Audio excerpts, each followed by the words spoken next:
Today, we're covering another homebuyer disaster story we've read about in the news. How could this have been avoided? And what lessons can you learn from this story?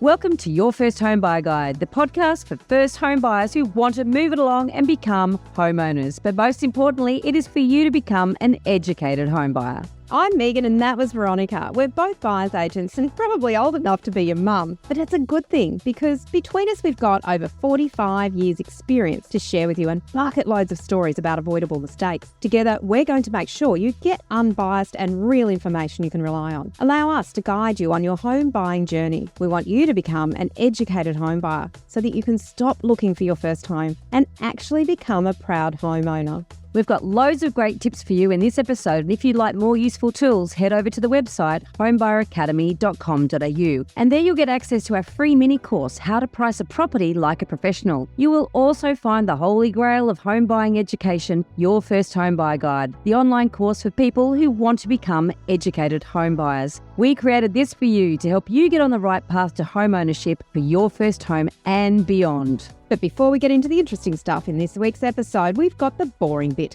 the disclaimer. You of course know that nothing in this podcast is to be taken as personal advice. We always recommend getting the advice of an expert in their field who takes the time to understand your personal situation. We've done our very best to ensure that the content is correct at the time of recording. Things change rapidly, so always check with the relevant government authority and your trusted advisors to get the most up-to-date information.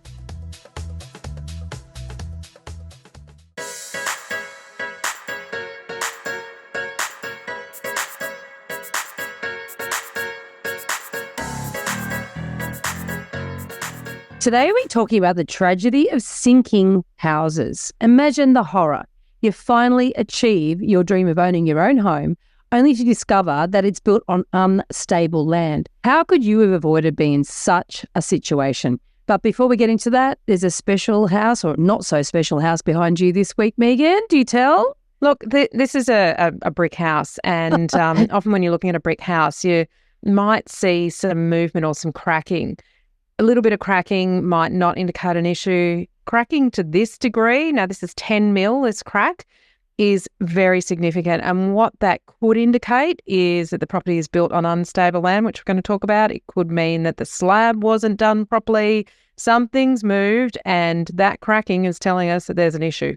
Yep. And so then you have to get to the bottom of it. And sometimes at the bottom is a problem. Is a problem. Yes. All right. We'll include the show notes, the links to the show notes to some of these articles as well. But back in January 2024, a suburb in Western Sydney called Jordan Springs hit the headlines for all the wrong reasons.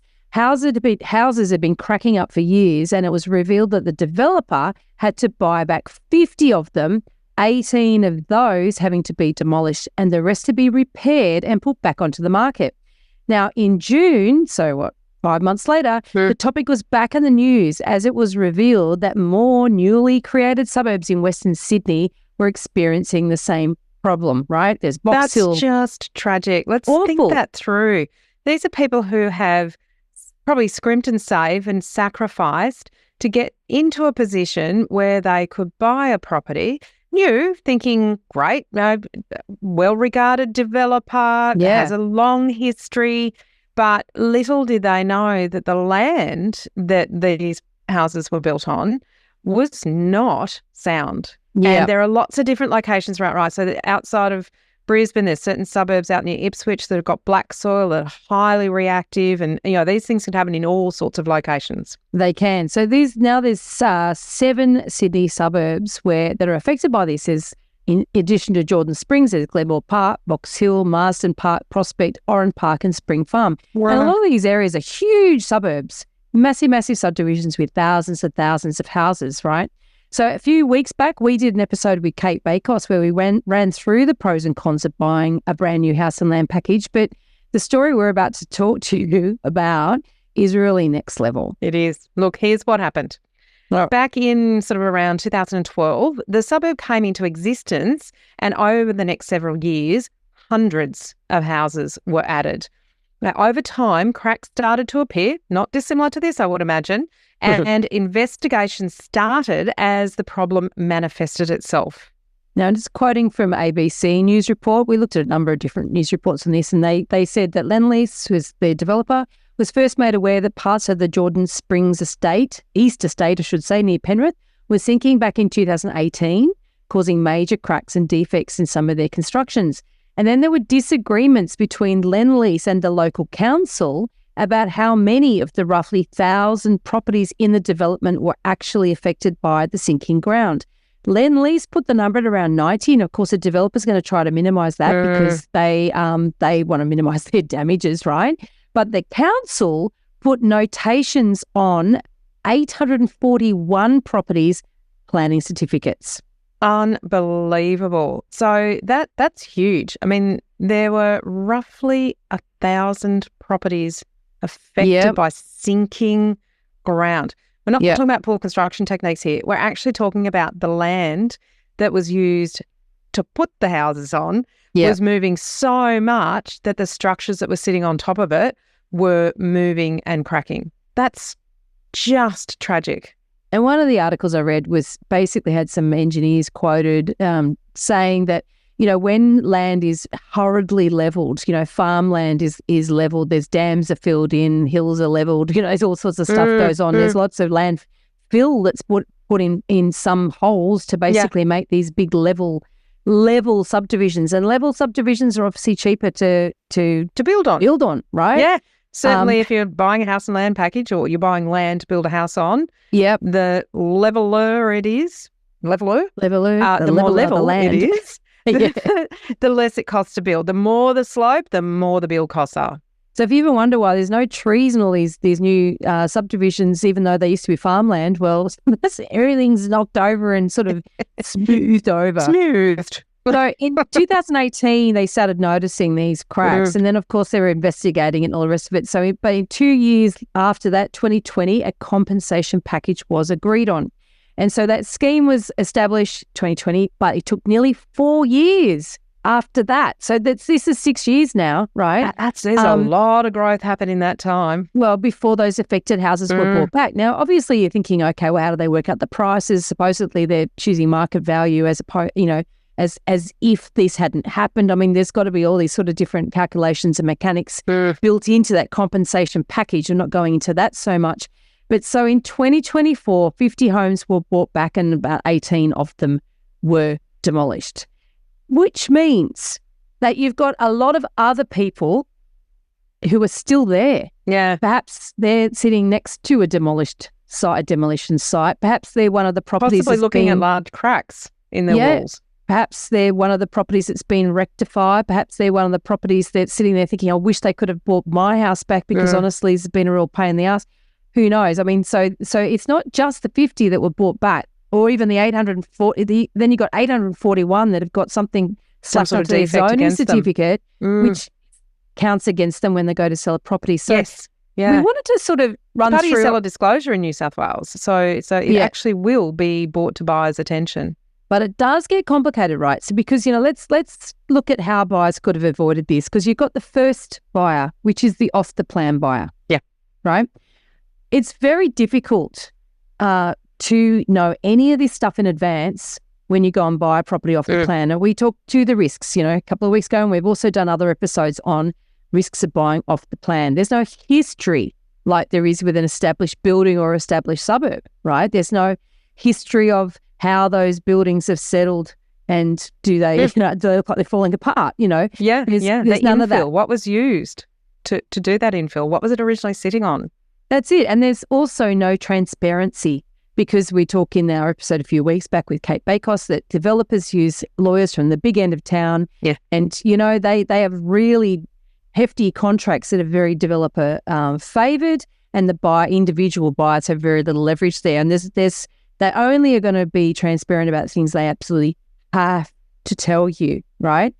And where the information is missing, do you know what you need to know? I mean, would you even know to say, what was this land before it became a suburb? Like most people wouldn't even think to ask that question. Of course not. And it's not something that's necessarily taught, because most people learn about house and land packages or buying off plan or buying a piece of land and building a house on it from the developer or from the marketer who's actually selling the product. So that's where a lot of people are gaining their knowledge from. And I think that's why we were so keen to do that episode with Kate was, she looks at it from a very pragmatic, very practical risks and pros and cons and how questions to ask sort of point of view. And I think it's vitally important to be able to ask all of these questions. But I think the point here that you've made really well, Veronica, is that how would you know to ask, is the soil going to move? Is it going to be reactive? Is because there are some assumptions that you make that because something's been approved at a council level, that it should be pretty safe and stable. Also, because it's a really big, reputable developer. This is a publicly listed company. This isn't some fly-by-nighter. Yeah, they've been around a long time. Yeah. They have. And so you would just make certain assumptions around the quality and what your expectations are going to be. But also, you think you're buying something with a warranty, right? And you're buying something with a warranty. Where you're buying an apartment, we've talked about this before in New South Wales, I don't know about other states actually, but, if the building is more than 4 stories high or 4 stories or more high, there's no homeowner's warranty on it, right? Yeah. So that has been one of the issues with building defects in apartments. But when you're buying a house on the ground, we've all been taught that you get 7 years homeowner's warranty. You always think that, and you think, okay, well, what can really go wrong? They'll come back, they'll fix it, right? I can go back and I can get it fixed. If something goes wrong, it'll just get fixed. And they're reputable, developer, et cetera, et cetera. So exactly. So I think from our point of view, I'm not sure if any of this would have been discoverable to the general buyer. And I couldn't agree more. Yeah. For my point, it's another reason to be extra wary about buying off the plan. It's not about being careful, because you could have been as careful as you wanted to be. This is a risk. I don't know that even you or I, as buyers agents, I wouldn't have been able to avoid it. First, we wouldn't buy there, but that's not something that we would know to do, and that's where the risk is not able to be mitigated. It exactly just can't. But until there's some history.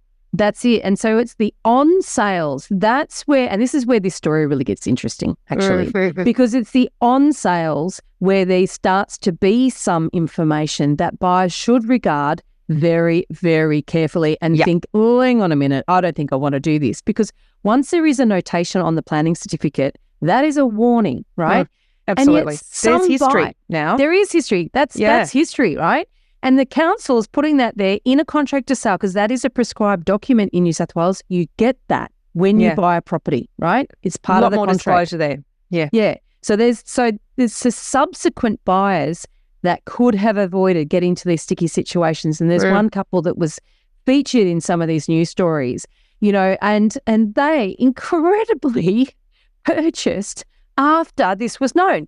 And now they want Lendlease to buy their house back again, right? So here's the thing, that Lendlease, bought back 50 homes. Of those 50, they demolished 18, which means that they fixed up 32 of them and then supposedly on-sold them, right? Now, I checked the history of this couple, right? And I checked the history of this house, so we'll reveal all, right? So just a quote from ABC News story, this retired couple paid $820,000 for their place on private circuit in late 2023 and was shocked to find out in January this year that the house next door to theirs is one of those set to be pulled down. So let's set the scene. Let's backtrack a little bit. So they bought the house. There is a notation on the planning certificate that says that there are issues with the land. Yep. And there's publicly available information now. So there's history. There's publicly available information that can be found out. And there is, an established history of what is happening in this particular development. And so they went ahead and bought it. And bought it anyway. And their old house was nearby, so they're local as well. So there's sort of, even... They knew what was happening. They're aware of it. Scratch my head, They were aware of the subsidence, but they say they were never told they'd be so close to a demolition site before signing contracts. And so, you could argue that they should have been told, or you could argue that legally they didn't have to be told. I don't know the rights and wrongs of that, but I do know that my little spiny, my little spidey senses would have been going ding, ding, ding, ding, ding. I'm not sure I want to buy here, right? Yeah. So now quoting back to the article, the original owners who chose to stay in the affected homes were actually given compensation and an ongoing guarantee of 15 years of support for Lend-Lease. Now, that guarantee was passed on to new owners if that house was sold, but it didn't apply to homes that were bought back by Lend-Lease and then rectified before going back on the market. So two really, really mutually exclusive arrangements there. Yeah. And so this is, again, something that anybody buying into this suburb now needs to be very, very aware of. And look, honestly, I couldn't tell the exact house that this couple bought. I'm guessing it was this, but because their surname's different to whatever's, I've got access to a database which goes into all the properties bought and sold, right? They gave their street name and it gave their surname and it gave the price they paid. So I've got a close approximation. It might be their property, it might not. But here's an example, right? Because here's a house in their same street, right? It was bought brand new in 2017, almost $380,000. Like this could have been the land only price because when on the public record, if it's sold as a block of land and then the house is built, the cost of the house is not included in that, right? So that's probably the land only. Lend-Lease bought it back in October 2020, so 3 years later, for $690,000. Right, yep. So they then fixed it and sold it to new owners in May 2023 for $800,000. So those new owners, the people who bought this property for $800,000 in May 2023, would not have been covered by that same support that if they'd bought their property from someone who hadn't sold back to Lend-Lease, and got it fixed, right? And for some reason, these same people that bought it back or bought it from the developer after being rectified, they then quickly on-sold it 7 months later for $830,000. And look, the prices are similar, but not exactly the same. I'm thinking it might have been the people in News Story, may not have been, but bottom line, whether it's the people, really matter. It doesn't matter. Somebody has come along. That's a quick turnaround, isn't it? 7 months later and bought it. And I wondered to myself, something. Exactly. What did the people that bought it in May that year work out? They went, we're getting out of here, Yeah. And this is the thing, there would have been a series of red flags for all of these people buying in, and they could have worked out, they could have found out which houses do have that support, which houses don't have that support. And the houses are all pretty much same. Why would you buy it without the support? You know what I mean? This stuff I guess you're thinking that it's been fixed, so maybe it's never going to be an issue going forward. But, I think that's a really dangerous assumption to make. And for those new owners, though, there would have been a series of red flags. You've only got to walk through a community like this and say, what's it like living here? And I'm sure you'd get the full story. Yes. I don't think people would hold back in this situation. That's true. But that said, it seems that anybody who's received compensation has signed a non-disclosure agreement, which means that future buyers could possibly be in the dark if they don't do any due diligence. So it's all very murky. There's transparency on one hand, there's what's been in the news, and there's some public record stuff that I'd be running a mile just on that. But, when you've got this evidence that you can, you don't have to hunt too hard to get this stuff, Here's another newcomer, quoted in the article, said her family bought a home on the very same street in October 2023, a street where 2 houses will be knocked down, right? She said, in quote, "We knew we were taking a bit of a gamble moving in, having been across the issues through the news. Knowing there's houses 2 doors down that aren't fit to live in is a bit worrying. The only issue is when we go to sell, what will people think? Are people still going to be hesitant or reluctant to buy here?" And all I could think was, why did she buy? There are no other options. And when you've got massive risks like that, I would imagine that they're buying for less than they could buy in a less risky location, but $800,000 is still a lot of money. It is. These risks are really, in my view, they're too big for any homeowner, let alone a first certainly homeowner. Not a first home buyer. Yeah. Imagine the stress. I just can't even fathom having to live with that stress and the uncertainty that those people must have felt until they got some sort of negotiated outcome from the developer. Yep. And if your house is deemed to be unsafe, where do you live in the meantime when that's all being sorted out? Do you stay in the house?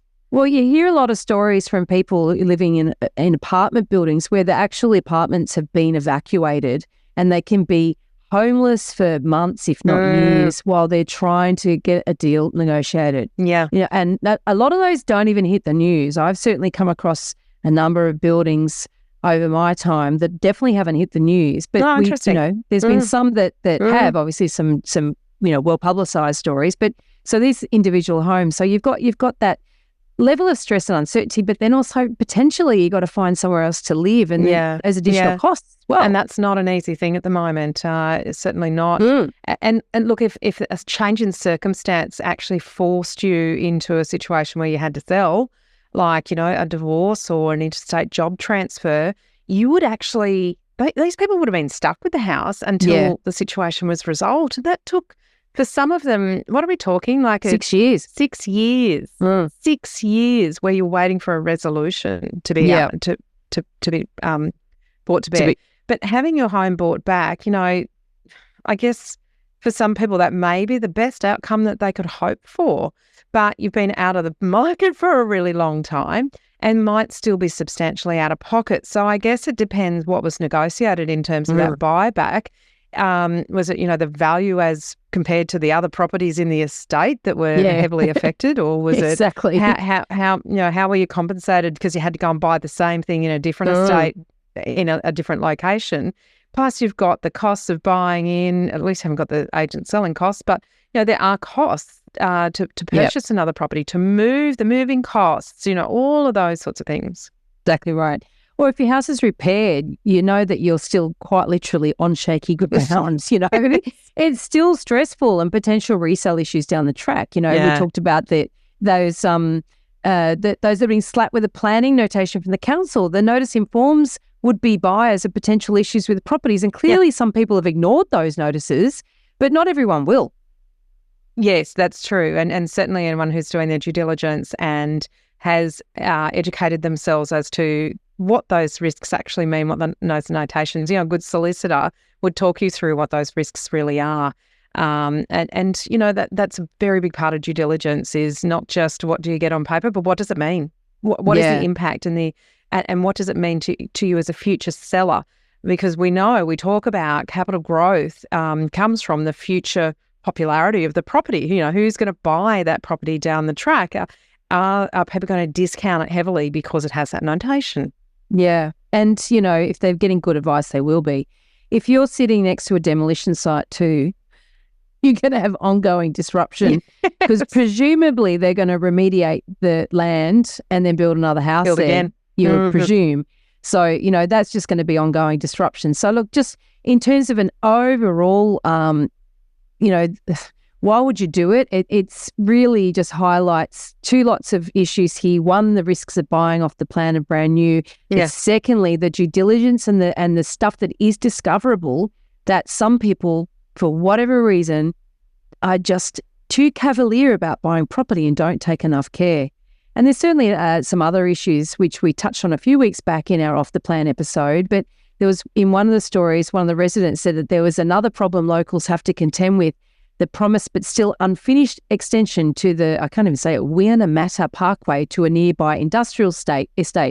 As it stands, he said there's still only one way in or out of the estate 4 years after the original opening date of the road in 2019, right? So apart from wasting time going the long way around to nearby suburbs, he said he's worried about more serious issues too, such as what if there was a bushfire or something like that. This was a large subdivision. This is not a small... Huge. More than 1,000 properties. A couple of dozen houses. This is so there's only one way in and one way out. Imagine peak hour. Yeah. School drop-off. Yeah. I remember years ago we were filming the show and we did an episode at Point Cook in Western Melbourne, and that was it, like this huge extended sort of subdivision.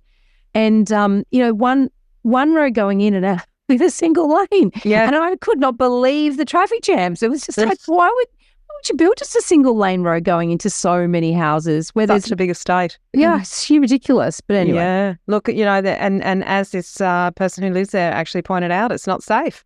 Only having one way in and out. What if it gets blocked off? What if there's a car accident? What if there's a bushfire? Yeah, yeah. They're really, they're surrounded there. So totally understand that. And again, as you say, that's one of the risks of buying in a new estate is things that are promised for the future if there's no recourse, if that developer doesn't complete those things, whether it's building, a golf course or a lake or whatever that might be, that is an amenity that you want, that you were attracted to in the first place, if that amenity doesn't come there, then you've actually overpaid for the property without even worrying about not having the amenity. It's a pricing factor as well. That's it. All right, so that's the end of this disaster story. I hope you found that very enlightening. And I just want to extend an invitation out to you to see whether you've joined our Facebook group yet. We've got a new Facebook group, so you can be amongst our first members if you want to come along and join us. It's called Your First Home Buyer Guide Australia. It's your opportunity to connect with us and ask us your questions directly. You'll get answers from us, which means that you can be sure you're not going to be led down the garden path. Yes. Now, a quick note, you might think that we cover everything you need to know in these podcasts, but a word of warning, we don't. We just scratch the surface here. If you really want to be an educated first-time buyer, you'll need to learn all of the steps and how to do everything in the right order. Our First Home Buyer Guide course only costs $990, and you get direct access to us to help guide you through your negotiations every week at Campfire. You can also share the link of any property you're thinking of buying, and we can help you work out whether it's A, B, C grade or a no-go zone. Trust us, you will buy better with our guidance, and you'll overpay by a lot more than $1,000 if you don't know what you're doing. In this episode, we've only touched on a tiny part of the huge amount of things you need to know to become an educated first home buyer. There is so much more for you to do. You can learn all of the steps in the right order and avoid all of the mistakes that others have made in our 10-step online course for first home buyers. If you'd like to learn more about the right process and avoid making rookie errors, become an educated home buyer. Head over to the website, check out Your First Home Buyer Guide, the course that we have created for you.